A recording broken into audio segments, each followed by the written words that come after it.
Hello everyone. In this channel, what we're going to do is we'll be discussing the syllabus of bio and the topics of bio from MPPSC perspective. What we're going to do is जो bio का जो topic है, जो नए syllabus के हिसाब से prelims और मेंस के हिसाब से जो टॉपिक्स हैं, हम उन्हें क्या करते चलेंगे, टॉपिक वाइज उन्हें डिस्कस करते चलेंगे। उसमें से प्री प्लस मेंस के जो 3 मार्कर्स, 5 मार्कर्स, 11 मार्कर्स, उन्हें भी आइडेंटिफाई करते हुए चलेंगे। आज का जो हमारा टॉपिक रहेगा, it would be the discussion on the updated new syllabus. Bio का थोड़ा बहुत हम इंट्रो देखेंगे कि बायोलॉजी है क्या, क्या साइंस है, उसकी हिस्ट्री क्या है। उसके साथ साथ प्रीलिम और मेंस का जो सिलेबस है वो अपन डिस्कस करेंगे, so that we can understand कि हमें क्या क्या चीज़ें पढ़नी है, क्या क्या चीज़ें नहीं। क्योंकि सिलेबस में इवन जो टॉपिक्स मेंशन करे गए हैं, उसका सोर्स क्या है, उसका रीच क्या है, कहाँ तक हमें पढ़ना है, क्या क्या चीज़ें पढ़नी है, वो सारी चीज़ें डिटेलेशन में नहीं होती है। तो आज हम वही सारी चीजें जानने की कोशिश करेंगे। What are the pre topics that we need to cover, what are the main topics that we need to cover and what we need to understand. So पहले introduction regarding what is biology. Biology शुरू करने से पहले हमें पता होनी चाहिए कि बायोलॉजी है क्या। अगर हम बायोलॉजी की बात करें, biology has been derived from a Greek word, two Greek words to be specific, bios that means life and logos meaning study। तो बायोलॉजी जो टर्म है ये दो वर्ड से आया है, बायोस और लोगस से, जिसका मतलब क्या, जो कॉम्बिनेशन ऑफ जो वर्ड है इसका मीनिंग क्या रहेगा, स्टडी ऑफ लाइफ।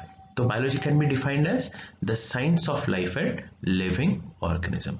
हम बायोलॉजी में क्या करते हैं, जो लिविंग ऑर्गेनिज्म है वो कैसे सर्वाइव, कैसे ग्रो करते हैं, कैसे इवॉल्व करते हैं, वो सारी चीजें हम बायोलॉजी में पढ़ते हैं। The science of biology was invented by Aristotle. Before Aristotle, many Greek philosophers had speculated about the origins of Earth and of life, but their theorizing was unsupported by scientific findings. Life के बारे में, अर्थ के बारे में बहुत सारे scientist ने बात करी है, यहाँ तक कि हमारे वेद पुराण वगैरह सब में करी गई है, लेकिन एक साइंस के तौर पे किसी ने इसके बारे में बात करी नहीं थी। अरिस्टोटल ने इसकी सबसे पहली बार इसकी शुरुआत करी थी। बायोलॉजी को एक अलग सब्जेक्ट का ओहदा दिया था, उसे एक अलग साइंस का ओहदा दिया था कि हाँ ये एक सेपरेट फील्ड है, सेपरेट सेक्टर है, और वहीं से बायोलॉजी की शुरुआत हुई है। तो इसी वजह से हम क्या कहते हैं, एरिस्टोटल को कहते हैं फादर ऑफ बायोलॉजी, क्योंकि बायोलॉजी की इंपॉर्टेंस को समझ के उसको कैटेगराइज कराया था उन्होंने। और इसकी वजह से आज की तारीख में biology has become an integral part of our basic sciences. जब हम बेसिक साइंसेस की बात करते हैं तो फिजिक्स, केमिस्ट्री, बायो आ जाती है, क्योंकि इन्हीं 3 कोर साइंसेस से बाकी सारे साइंसेस ओरिजिनेट हुए हैं। And bio is integral to it because it is part of our life, we are living organism. तो इस वजह से बायोलॉजी हमारे लिए बहुत ज़्यादा इंपॉर्टेंट हो गया है। Biology covers all aspects of study of living creatures like occurrence, classification, economic importance, external form, internal structure, nutrition, health and other body functions, reproduction, life history, inheritance and origin। जब हम biology की बात करते हैं, subject की बात करते हैं, ये लिविंग ऑर्गेनिज्म को तो स्टडी करता ही है, नाम में ही है स्टडी ऑफ लिविंग ऑर्गेनिज्म।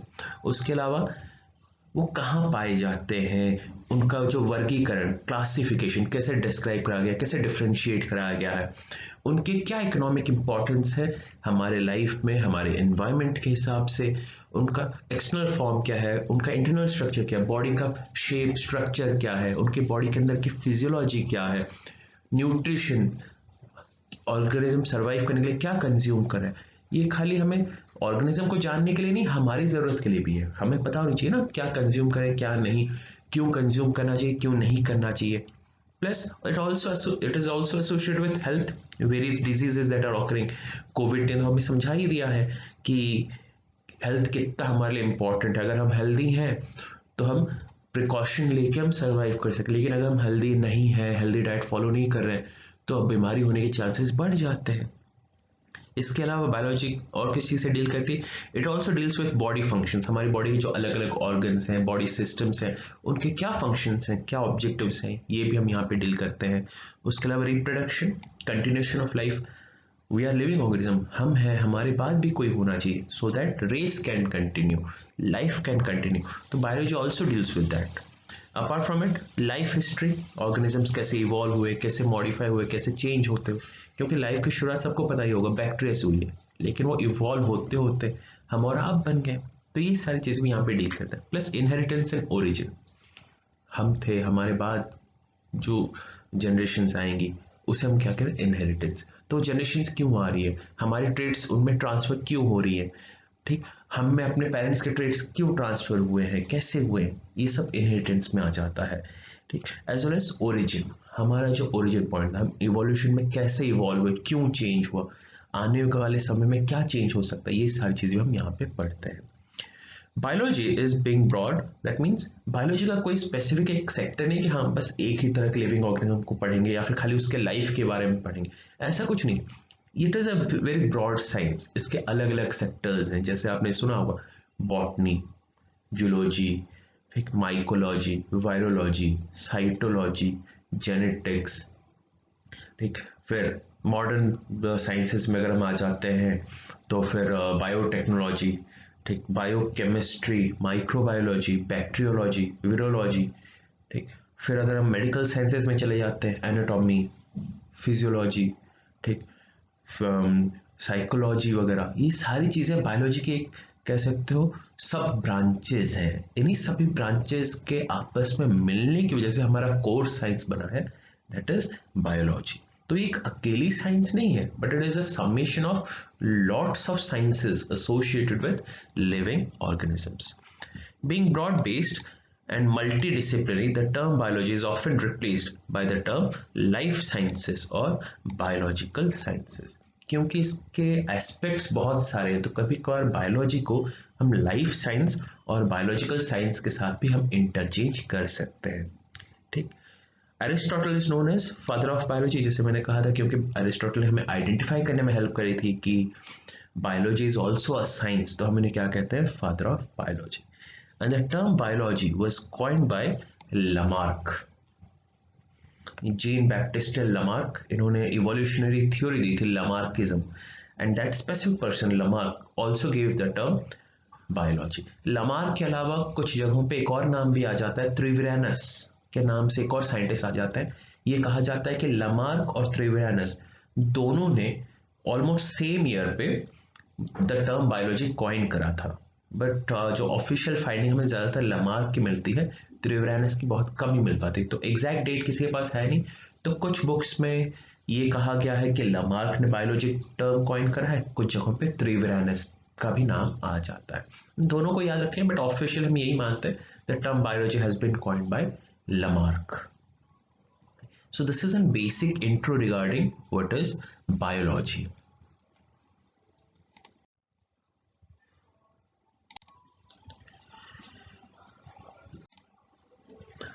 अब आते हैं हमारे मेजर टॉपिक जो आज का डिस्कशन रहेगा, that is regarding syllabus discussion, कि बायो में क्या पढ़ना है क्या नहीं, ठीक। क्योंकि सिलेबस बड़ा ओपन एंडेड हो रखा है, एमपीपीएससी ने बड़ा ओपन एंडेड रख दिया है। जैसे अभी डिस्कस किया तो पता चलेगा। जैसे देखते हैं, पहले प्रीलिम्स के सिलेबस की अगर हम बात करें, एमपीपीएससी बायोलॉजी सिलेबस, जब हम प्रीलिम्स सिलेबस की बात करते हैं, ये हमारे जीएस पेपर 1 का यूनिट 7 वाला पार्ट है। उसमें पहला टॉपिक वहां पे ये बताया गया है, बेसिक प्रिंसिपल्स ऑफ साइंस। एक जब बेसिक प्रिंसिपल्स ऑफ साइंस की बात करते हैं, इसमें फिजिक्स, केमिस्ट्री, बायो तीनों आ जाते हैं, ठीक। एंड बायो में भी हमें क्या क्या चीजें पढ़नी है वो पहले देख लेते हैं।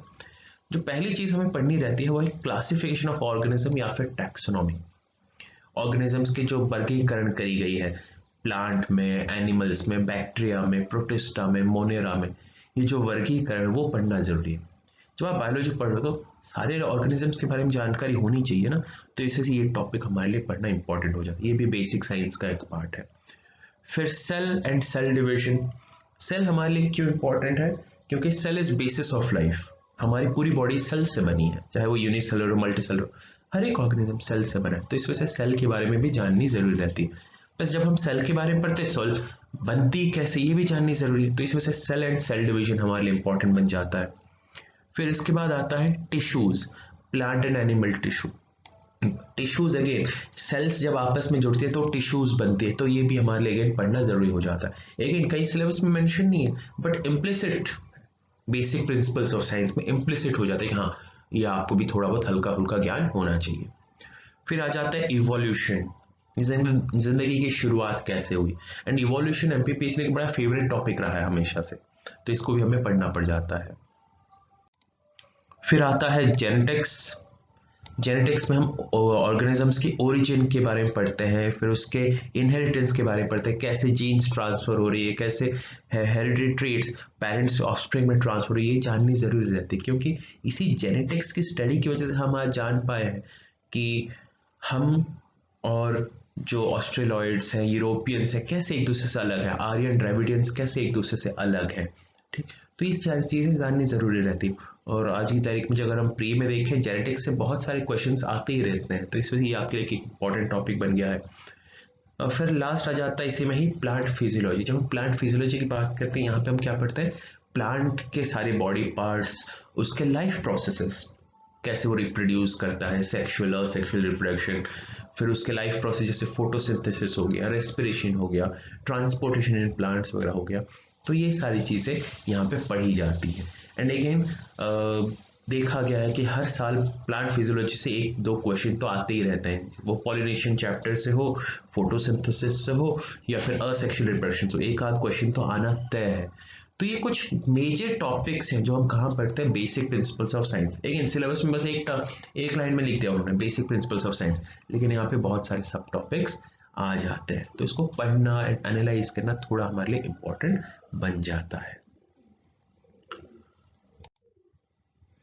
ओके, फिर हम आते हैं नेक्स्ट टॉपिक की तरफ। Apart from basic principle of science, उसके बाद फिर आता है एक कॉम्बिनेशन में तीन चीजें दे दी हैं एमपीपीएससी ने, nutrition, food and nutrients. Nutrition क्या है, जब आप न्यूट्रिएंट्स को यूटिलाइज करके, ठीक, न्यूट्रिएंट का मतलब क्या रहेगा, carbohydrate, fat, protein, vitamin, mineral and water, ये 6 न्यूट्रिएंट्स है। जब इन 6 न्यूट्रिएंट्स को आप एक्वायर करते हो, बॉडी में ग्रोथ डेवलपमेंट लाते हो, इसी को हम कहते हैं nutrition.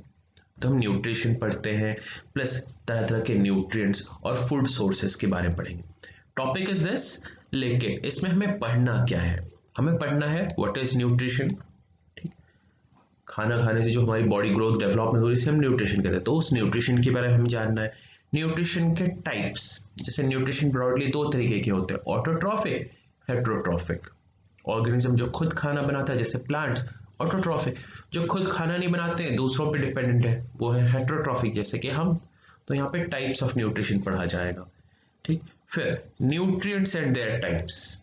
Nutrients and there types की जब हम बात करते हैं, तो यहाँ पे जो 6 न्यूट्रिएंट्स हैं, carbohydrate, fat, protein, vitamin, mineral, water, ये 6 न्यूट्रिएंट्स हैं, और इनके सब टाइप्स, जैसे प्रोटीन के लिए हो जाता है कंप्लीट, इनकम्प्लीट। ठीक, फैट के लिए सिमिलरली आपके आ जाते हैं poly unsaturated fat, mono unsaturated fat, saturated fat. फिर विटामिन के लिए fat soluble, water soluble. Minerals के लिए माइक्रो मिनरल्स, मैक्रो मिनरल्स हैं। ठीक, तो अलग अलग सेग्रीगेशन है, तो यहाँ पे यही सारी चीजें पढ़ी जाएंगी।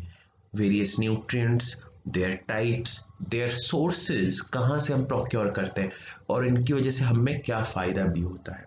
प्लस इसके अलावा हम इस टॉपिक में और क्या पढ़ने वाले हैं, न्यूट्रिशनल डेफिशिएंसी डिजीजेस। न्यूट्रिएंट्स की कमी की वजह से हमें कौन कौन सी बीमारियां होती है, ये हमारे लिए अगेन इंपॉर्टेंट है।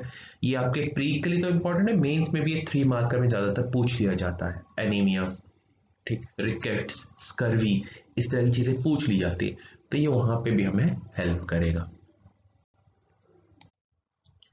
नेक्स्ट प्रीलिम में जो हमारा टॉपिक है वो है ह्यूमन बॉडी। एक जब हम ह्यूमन बॉडी की बात करते हैं, हमें पूरी बॉडी में पढ़ना क्या है, हमें अलग अलग बॉडी सिस्टम्स पढ़ने की जरूरत है, लेकिन डिटेलेशन नहीं दिया गया है। तो जब हम बॉडी सिस्टम की बात करते हैं, कुछ मेजर बॉडी सिस्टम से देख लेते हैं। डाइजेस्टिव सिस्टम, खाने को जो हमारा जो पाचन तंत्र है उसके बारे में पढ़ते हैं, how food gets digested and gets utilised to provide us nutrients.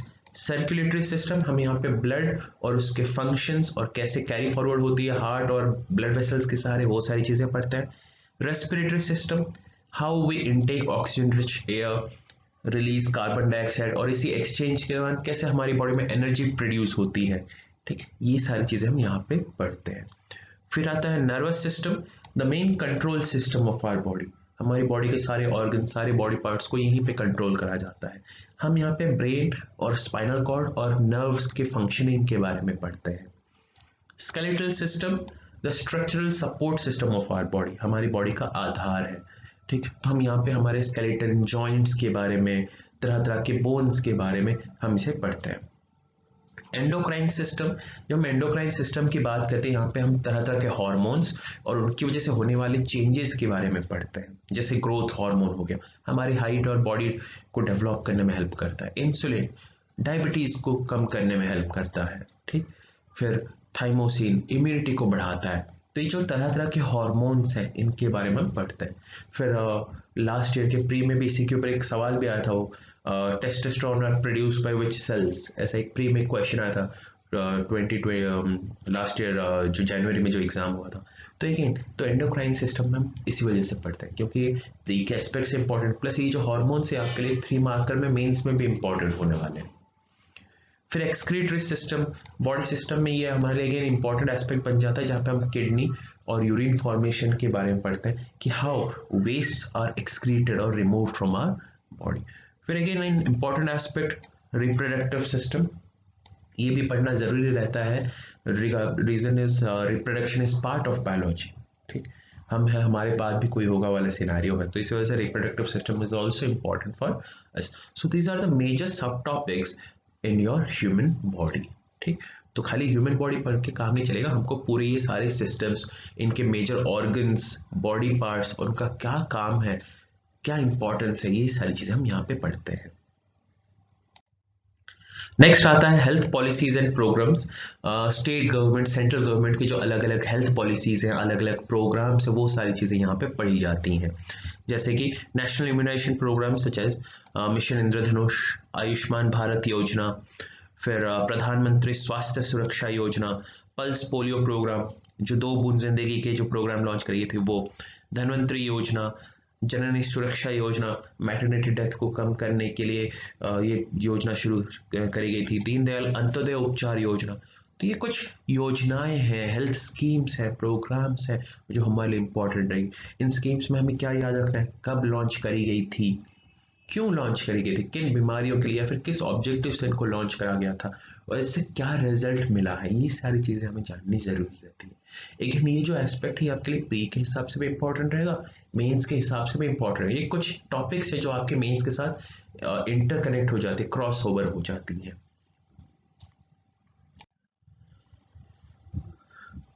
Okay, so we are done with your pre syllabus. अब मेंस की तरफ आ जाते हैं। अगेन मेंस में आपको कुछ टॉपिक्स, कुछ या मोस्ट ऑफ द टॉपिक्स आपको ऐसे दिखेंगे जो हमने प्री में अभी हाल फिलहाल में बात करी। ये एक हमारे लिए एक फायदेमंद हो गया। फायदा ये हो गया कि जब हम मेंस की तैयारी करते हैं ना, प्री की तैयारी भी ऑटोमेटिकली हो जाएगी, आपको अलग अलग कुछ पढ़ने की जरूरत नहीं। आप जब बायो पढ़ोगे, टॉपिक वाइज चलोगे, तो आपको दिखेगा कि प्री मेंस अब एक ही साथ चल रहा है, कुछ अलग नहीं कि हम प्री के लिए अलग से कुछ टॉपिक पढ़ेंगे, मेंस के लिए कुछ अलग। ये एक फायदा है इस नए सिलेबस का कि mains and pre almost are 90% same to each other. देखते हैं मेंस में जो पहला टॉपिक हमारा वो है micro organisms and organic farming. ये थोड़ा सा कंफ्यूजिंग होने वाला है क्योंकि माइक्रो ऑर्गेनिज्म अलग टॉपिक है, ऑर्गेनिक फार्मिंग अलग टॉपिक है। जो हम माइक्रो ऑर्गेनिजम्स की बात करते हैं, हम यहाँ पे बात करेंगे बैक्टीरिया, फंगस और प्रोटिस्टा की। ठीक, ये 3 ऑर्गेनिजम्स हैं। इन तीनों के बारे में हमने कहाँ भी बात करी थी, प्रीलिम्स में जो एक टॉपिक था बेसिक प्रिंसिपल्स ऑफ साइंस में, एक टॉपिक था क्लासिफिकेशन ऑफ ऑर्गेनिज्म या फिर टैक्सोनॉमी। वहां पे हम 5 तरह के ऑर्गेनिजम्स के बारे में बात करते हैं, बैक्टीरिया, मोनेरा, प्रोटिस्टा, फंजाई,